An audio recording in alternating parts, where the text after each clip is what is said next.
China and the United States strike a truce in their trade war, and investors around the world love it. Stocks soared and the dollar rose after the second rollback in Donald Trump's tariffs in a week. What's in this U.S. China trade pact and what comes next? Plus, Donald Trump may accept a free airplane worth something like $400 million from the Middle East nation of Qatar to replace Air Force One. Is this kosher ethically or wise politically? From the opinion pages of the Wall Street Journal, this is Potomac Watch. Those are our subjects for today on Potomac Watch, the daily podcast of Wall Street Journal Opinion. And I'm here with my colleagues Alicia Finley and Joe Sternberg. So it was another slow news weekend with more epic decisions on a whole variety of subjects. China trade, the biggest market mover. What amounts to essentially a de-escalation in the trade war. The two countries will pare back tariffs for 90 days. The U.S. will remove its 145% tariff rate on Chinese goods. What remains will be 10% base tariff that Trump is imposing on all goods from all countries, plus another 20% levy, ostensibly to punish China for its role in the fentanyl trade, for a total of 30%. In exchange, China will go to 10% for the 90 days from 125%. Let's listen to the president explain the deal and the negotiations in Geneva. The talks in Geneva were very friendly. The relationship is very good. We're not looking to hurt China. China was being hurt very badly. They were closing up factories. They were having a lot of unrest. And they were very happy to be able to do something with us. And the relationship is very, very good. I'll speak to President Xi maybe at the end of the week. So it's all terrific, Joe. What do you make of this? Well, I think that for years there have been big problems in the trading relationship between the U.S. and China. I think Americans have worried about national security issues surrounding Chinese investment in the U.S. American companies have complained about things like intellectual property theft, in market barriers in China, and none of that has actually been resolved as a result of this tariff escalation. So if this was all a negotiating strategy on Trump's part, it's hard to see what has actually been negotiated here. I think the real conclusion that Trump eventually came around to was the discovery that these two economies, for better or worse, are deeply intertwined with each other, and that there were enormous costs lurking for the U.S. economy if you attempted what was essentially a forced decoupling overnight. So I think that what's happening is that Trump is bowing to reality and using the opportunity of these negotiations over Geneva to take that off-ramp and de-escalate a little bit and try to save some face. Alicia, it was pretty clear that there was real damage coming to both sides. I think it's fair to say the U.S. was going to face shortages of various goods from China, particularly consumer goods, which were already showing up in some shortages in some places. Also, components for small business and various businesses for which China was the only supplier. Now, China also was getting hit. There were layoffs. It's hard to tell because the Chinese economy is opaque and they're famous for not really reporting honest numbers. But it's clear that they were facing some trouble as well. So there was incentive for both sides to de-escalate. But as Joe suggests, other than the 90-day, let's back off, right? There's no real trade breakthrough here in any kind of substantive issue other than a reduction in the tariffs. Right. And I think we should look at this as a short-term reprieve. We don't really know what's going to happen in 90 days. Maybe they'll make progress. Maybe they'll extend the 90-day pause. I think that's probably the most likely, because if the tariffs ratchet back up to 145%, 125%, you're going to continue to see that decoupling or halts at, pauses at the ports, complete slowdown in trade. And as you mentioned, you'll continue to see shortages ripple through the economy right now. What I would expect is that a lot of companies are going to use that 90-day pause to stock up on inventory. And then, so you're actually probably going to see another increase in the trade deficit, just like we did in March and February after Trump threatened and slapped the tariffs on. Mhm. The other things we don't really know about, besides just the tariffs, is the other retaliatory measures that China took after Trump imposed the tariffs. And that includes the export controls for rare earth minerals that U.S. businesses are reliant on. It also started antitrust investigations into some companies like DuPont. So China still has a lot of leverage over the U.S. if it doesn't extend the pause. Yeah, that's pretty interesting because I didn't see anything like that in the announcement about those China non-tariff actions. And you would think, Joe, that if those were part of this de-escalation, the president would have touted it, or Scott Bessent, the Treasury Secretary, would have touted it.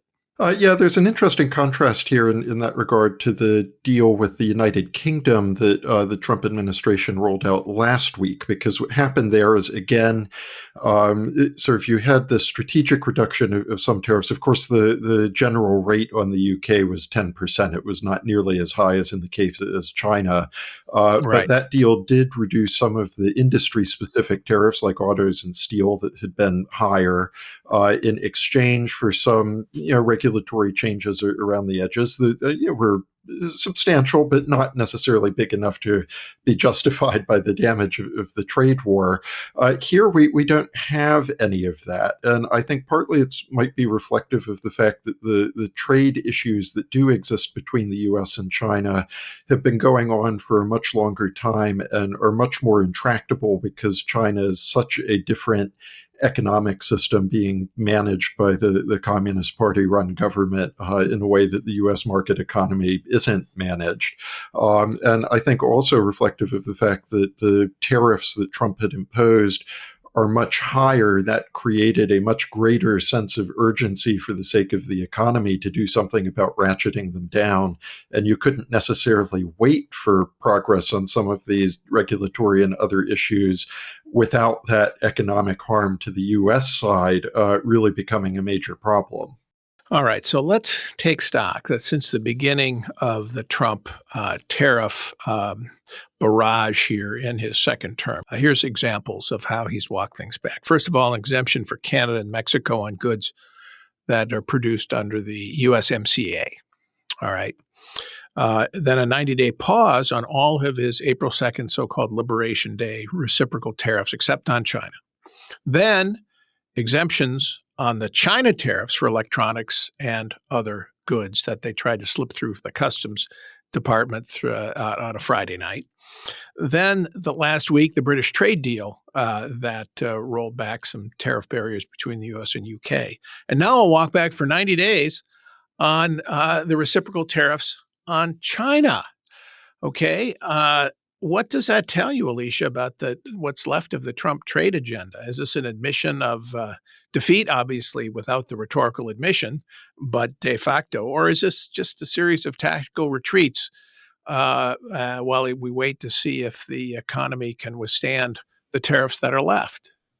I think it's a little bit of both. I think it is an admission that the tariffs are having a harmful effect. They're creating uncertainty. The markets responded, they sold off, and then that, I think, spooked Trump a little bit. And so he has made these tactical retreats on these discrete issues. And I think we should expect more of those. But at the same time, continues the uncertainty, as well as threats of more and different kinds of sectoral tariffs. For instance, the pharmaceutical industries. He plans to do some kind of Section 232 tariffs within the next month, apparently, as well as Section 232 national security tariffs on semiconductors. So I think that the damage or in terms of the tariffs lingers because businesses can't invest because they don't know when a new tariff is going to get slapped on or if there's going to be another exemption. So it makes it very hard to invest. Dan Clifton, analyst of revenues and spending taxes from the consulting group Strategas, says that Scott Bessent, the Treasury Secretary, has now delivered $300 billion worth, Joe, of border tax relief here in a couple of weeks. And that's I mean, tariffs are taxes, and these tariffs are big taxes assessed at the border. That's a huge reduction in damage to the U.S. economy. Yes, but I think that there's a caveat to that, which is that the universal 10% tariff, which Trump is reverting to in most of these cases, is still substantially higher than before. So, I mean, you're moderating the tax increase by cutting several $100 billion worth of tax off of that, but that's, out of this hit that was going to be substantially larger than that. And I think that that's the core of the economic and the political problem that the Trump administration is going to start facing here. I mean, what ties together all of the walkbacks that you ticked off a moment ago, Paul, is this understanding that consumers are starting to face pain from these tariffs or are about to, so you have to cut the tariffs on the electronics because they're going to increase the prices that people have to pay for phones. Right. Or, a bunch of these other things. You can go down the list. I'm sure that one of the factors going on with China right now is an awareness that, even though it's only the spring, the Christmas shopping season isn't that far away. Are people going to have toys under the tree if you have suddenly decoupled from China?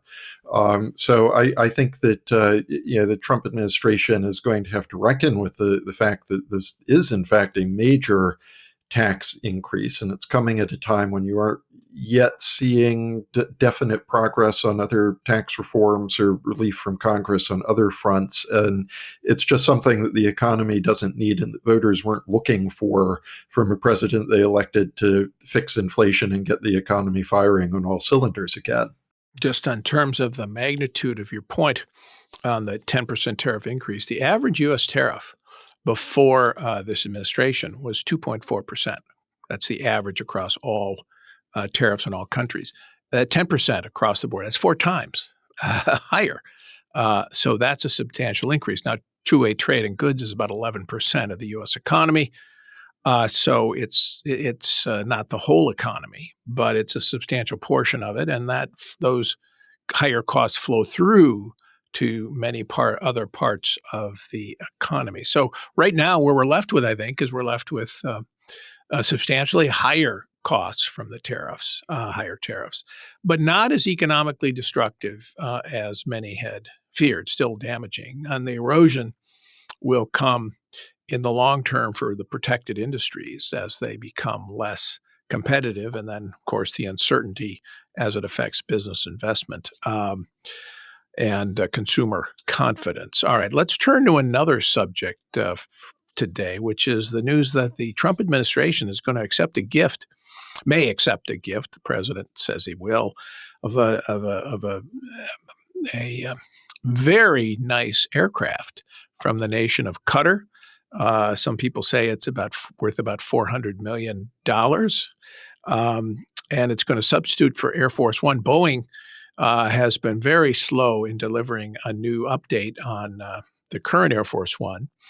The president says this is legally fine because the way this is going to be structured is the Pentagon will accept the plane in the short run here, that is during the Trump presidency, and then turn it over to the Trump Presidential Foundation, where the president would have the ability to use it in his retirement from the White House. Let's listen to the president talk about the jet. It helps us out because, again, we're talking about we have 40-year-old aircraft. The money we spend, the maintenance we spend on those planes to keep them tippy-top is astronomical. You wouldn't even believe it. So I think it's a great gesture from Qatar. I appreciate it very much. I would never be one to turn down that kind of an offer. I mean, I could be a stupid person and say, no, we don't want a free, very expensive airplane. But I thought it was a great gesture. And I think it was a gesture because of the fact that we have helped and continue to, we will continue to, all of those countries, Saudi Arabia, the UAE, Qatar, and others, we keep them safe. If it wasn't for us, they probably wouldn't exist right now. I think it's fair to say that from the point of view of Qatar, no doubt this is an attempt to of goodwill purchase from the United States, whether it's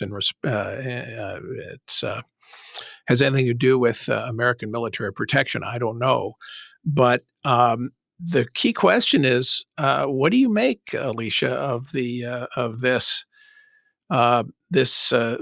gift? Because it's not merely a gift to the government; it's a gift for Trump under the terms that they have laid out of his use for the presidential foundation after his term in office.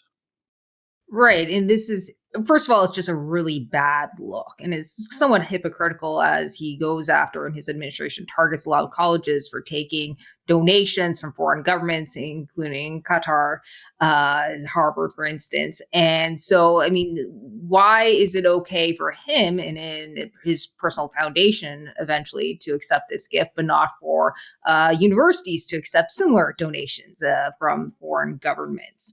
And the concern is that this could influence his foreign policy, how he deals with these countries. Qatar is a major player in the negotiations between Israel and Hamas. It does rely on U.S. protection, military support. And so I think it's obviously assuming that it's going to get something in return. Maybe that this isn't an explicit quid pro quo, but it's very implicit. Clearly a goodwill. Okay. President's going to remember this across the course of his term. Joe, there's a little thing in the Constitution. It's called the Emoluments Clause, put in there by the founders. It's Article 1, Section 9, and here's how it reads. No person holding any office of profit or trust under them shall, without the consent of Congress, accept any present, emolument, office, or title of any kind whatever from any king, prince, or foreign state, end quote. Consent of Congress is a crucial part of that.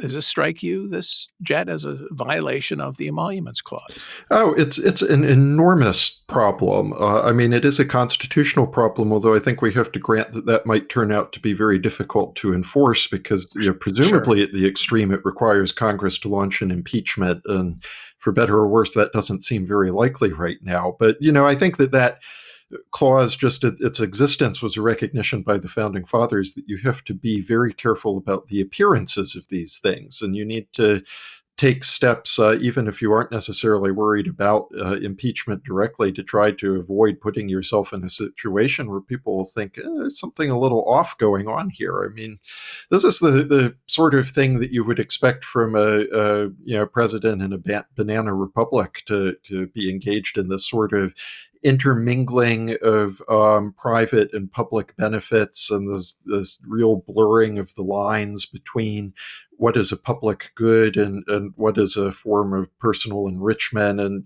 just sort of laundering all of this through a foundation sooner or later is the cherry on top for that sort of thing. And it's just so rich, given that one of his campaign themes involved all of the allegations of corruption that swirled around the Biden family. Now, I'm not even sure that the Bidens were ever quite this brazen. Let's try to put the best gloss on this from the president's point of view, Alicia. Just think about it from that point. He says, well, look, we have an old aircraft, Air Force One.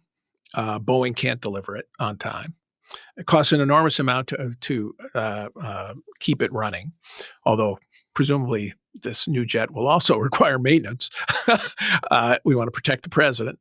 But and hey, the government will have to pay for it, right? The Qatar will give it to us, so we'd be fools not to take it. I gather you don't find that persuasive, But what do you think of that defense of it? Well, at the same time, okay, if Russia were to offer us a similar deal, would we be fools not to take it? Right? There continues to be the concern about they're buying something, essentially giving it to us in return for a favor or expected favor. And then why does it go to his, or why does he plan to basically transfer it to his personal foundation, which is really, it's not a benefit to the US government, it's a benefit to Donald J. Trump. And to your point about the emoluments clause, is kind of a case in point of what the founders intended to prevent. Now, there was some lawsuits by the House Democrats in President Trump's first term involving his clubs hosting foreign dignitaries. I thought that was a little dubious as an accusation that violated the emoluments clause, and it was eventually thrown out because it was ruled that they didn't have standing. But I think he's really kind of playing with fire, inviting trouble, much like he and his family are doing with their various crypto ventures. Yeah, those first term emolument claims struck me as really not very persuasive by the Democrats because they were doing the normal business. Okay, people need to come into the United States. They were staying at the Trump Hotel. These weren't. It was the course, a normal trade, normal diplomacy, and so on. So it wasn't really that. I don't think it was a violation of the emoluments clause. This is so large and such a direct benefit to the president personally that it does strike me as a violation. But I guess the problem is who would have standing to sue. And you're right, Joe. I think that the remedy here would have to be impeachment. That's not going to happen. But I think the best outcome here would be for Republicans, because Democrats are going to criticize it. That's not going to matter. But if Republicans start to criticize it, I do think and say, look, Mr. President, you should just say no to this. It's demeaning to the United States to have a foreign country like this donate something. Air Force One, the symbol of Air Force One, really just don't take it. I think that might change his mind. Yeah. I get it. I think we can all agree that it is disgraceful that it takes us this long to build an airplane for the president. And it's the sort of thing that we should be able to afford as the world's most prosperous country. So, I mean, if you want to have an argument about why it is taking so long to do projects like this, please do.